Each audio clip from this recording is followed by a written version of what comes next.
A simple currency adjustment destroyed the wealth of millions and dragged an entire continent down.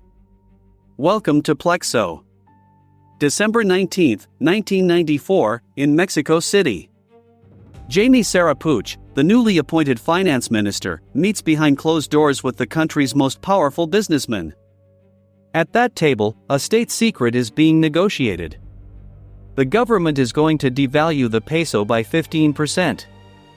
It's a controlled devaluation. Mexico had just signed the North American Free Trade Agreement with the United States and Canada.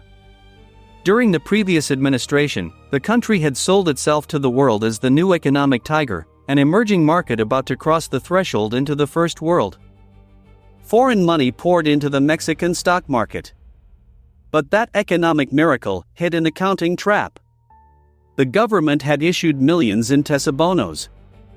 These were short-term debt instruments, bought in pesos but guaranteed to be paid in dollars. That protected foreigners against any devaluation. It was a perfect insurance policy, as long as the dollar stayed stable. But 1994 was a brutal year. Political violence, an armed uprising in Chiapas, and rising interest rates in the United States triggered a silent capital flight. To maintain the fiction of a strong peso, the Bank of Mexico drained its reserves by handing out dollars. When Sarapuch confessed the truth to the businessmen that December night, the coffers were empty. Latin America's most promising country had built its prosperity on paper.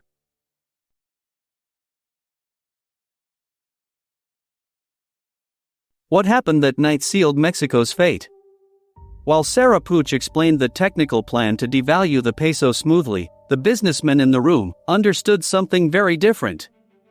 The government had no dollars to defend the currency. In the hallways of the ministry, men in suits whispered into their cell phones, ordering their brokers to buy dollars immediately. This insider information leak triggered an internal looting. Within hours, the country lost half of its remaining reserves.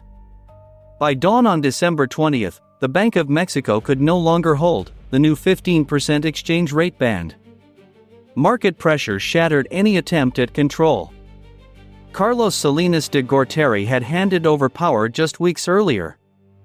He had built the financial mirage, but it was Ernesto Zedillo, the new president, who had to let go of the wheel. On December 22, the government surrendered and let the peso float freely. The currency collapsed. In the first few days, the dollar went from 3.40 to about 5 pesos, and reached nearly 8 pesos by March 1995. This disaster was dubbed the December mistake. Salinas blamed Zedillo for the political mishandling of the devaluation. Zedillo blamed Salinas for leaving him an economy held together with pins. While politicians traded blame on TV, the real financial tsunami was just beginning to hit the streets. The tesobonos trap was about to explode in the hands of citizens who were never in that boardroom.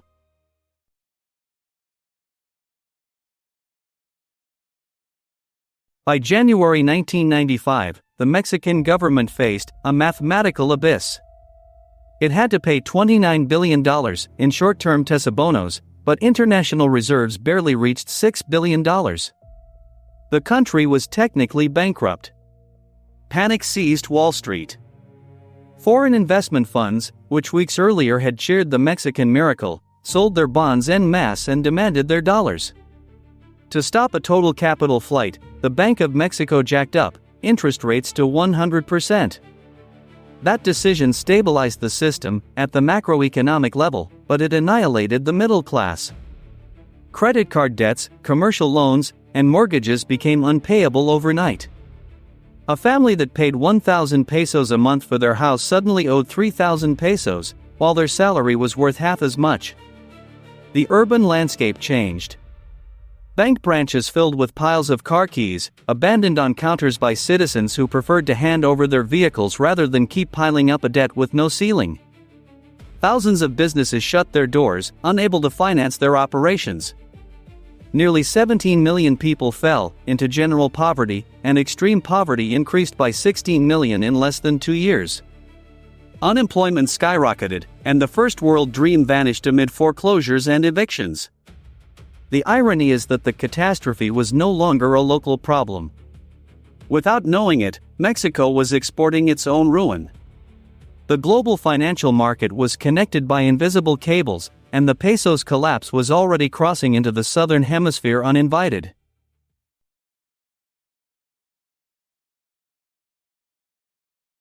Investors in New York and London didn't distinguish between Latin American nations. To them, if Mexico couldn't pay its debt, no country in the region was safe. This massive distrust was dubbed the Tequila Effect. Foreign capital that had flooded emerging markets years earlier began stampeding toward the safety of U.S. Treasury bonds.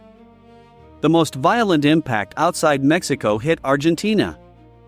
The government of Carlos Menem and his economy minister Domingo Cavallo maintained a convertibility law that pegged the Argentine peso to the dollar in a rigid one-to-one system. When the Mexican crisis erupted, panic spread.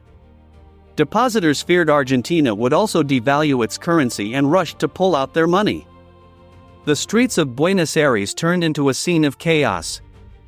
Endless lines of terrified Argentines, under the scorching austral summer sun, snaked around blocks waiting to withdraw their dollars from ATMs.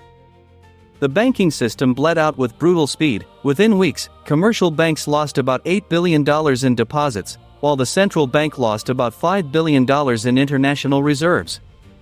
Liquidity evaporated. Interest rates shot up across South America, choking credit and paralyzing industrial production. Brazil also faced strong speculative pressure and had to tighten its monetary policy. The whole world watched as the fall of a single domino in Mexico City threatened to drag down the entire Western economy. What no one had calculated was the price Mexico would pay for being rescued.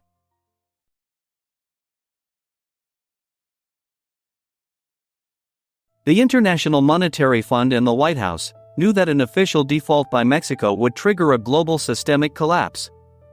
President Bill Clinton tried to push through a quick bailout, but Congress, outraged by Mexican corruption, blocked the initiative.